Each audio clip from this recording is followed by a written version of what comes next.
படிச்ச படிப்பு வந்து பிடிச்சி படிக்கல சார். நான் படிச்சது பி மெக்கானிக்கல் இன்ஜினியரிங்.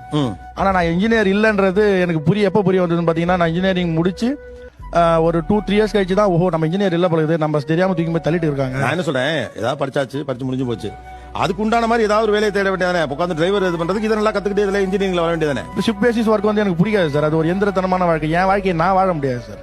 எனக்கு ஒரு லீவ் வேணா, ஐயா லீவ் கொடுங்க அப்படின்னு போயிட்டு நான் மேனேஜர் ஆண்டியோ என்னுடைய சுப்பீரியர் யார் இருக்காங்களோ அவங்க கிட்ட போய் நான் நிக்கணும். வேலையில இருக்கோம்னா தம்பி லீவ் வேணும் அவங்கள தானே கேட்கணும். இல்ல சார், அதுதான் சார் ஒரு ஃப்ரீடமா வாழணும்னு நினைப்பேன் சார், வேற எதுவும் இல்லை.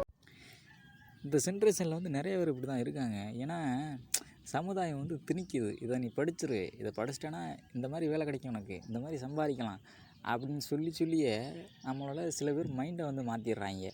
அப்படி மாற்றினம்போது நம்ம ஆளுக்கு படிச்சிடுறோம். படிச்சுட்டு அந்த டிகிரியை எதுக்கு படித்தோம்னா சில பேருக்கு தெரிய மாட்டேங்குது. நம்ம எதுக்கு படித்தோம்?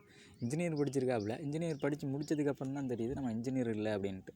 ஏன்னா அந்த தகுதி இல்லை நம்மளுக்கு. அந்த தகுதியே இல்லாமல் நம்ம ஒரு ப்ரொஃபஷனுக்கு நுழைஞ்சதுக்கப்புறமா தெரியுது வேலைக்கு போய் நம்ம என்ன பண்ண போகிறோம் அப்படின்ட்டு இவருக்கு ஒரு மைண்ட் செட்டு. அவ்வளோதான், வேறு ஒன்றும் இல்லை. இதுமா வேலையே இல்லாமல் வெளியே வெட்டியாக சுற்றிக்கிட்டு இருக்கான் அப்படிலாம் நினைக்கிறேன். அவருக்கான திறமையை அவர் தேடிக்கிட்டு இருக்காரு, அவ்வளோதான். வேறு வித்தியாசம் ஒன்றும் இல்லை. அவருடைய திறமையை கண்டுபிடிச்சி அவர் லைஃப்பில் வந்து செட்டில் பண்ணிக்கலாம். நம்ம வந்து ஃப்ரீடமாக வாழ போகிறோம்.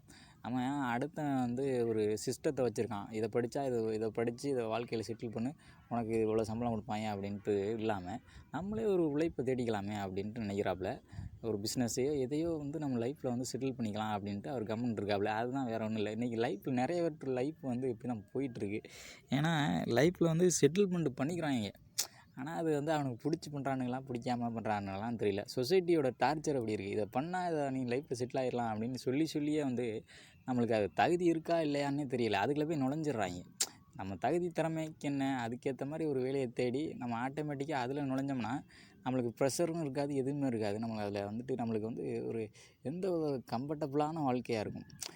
இது வந்துட்டு அன்கம்ஃபர்டபுளாக நம்மளுக்கு பிடிக்காம ஏதோ சொசைட்டிக்காக நம்ம வாழ்கிற மாதிரி இருக்கும்ல, அதுக்காண்டி அவர் வந்து தேடிக்கிறோம் அப்படின்ட்டு கம்முன்னு இருக்காப்புல. அதுதான் நம்ம வந்து பார்க்க முடியும். இங்கே வந்து நிறைய பேர் அப்படி தான் வாழ்ந்துட்டுருக்கான். ஆனால் இவர் மாதிரி எத்தனை பேர் எனக்கு வந்து இது பிடிக்கல அப்படின்ட்டு வெளிப்படையாக சொல்லிட்டு இருக்காரு அப்படின்னு நம்ம பார்க்கணும்.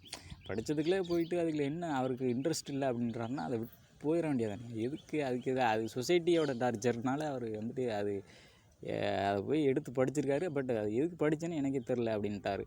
எனக்கான லைஃப்பை நானே தேடி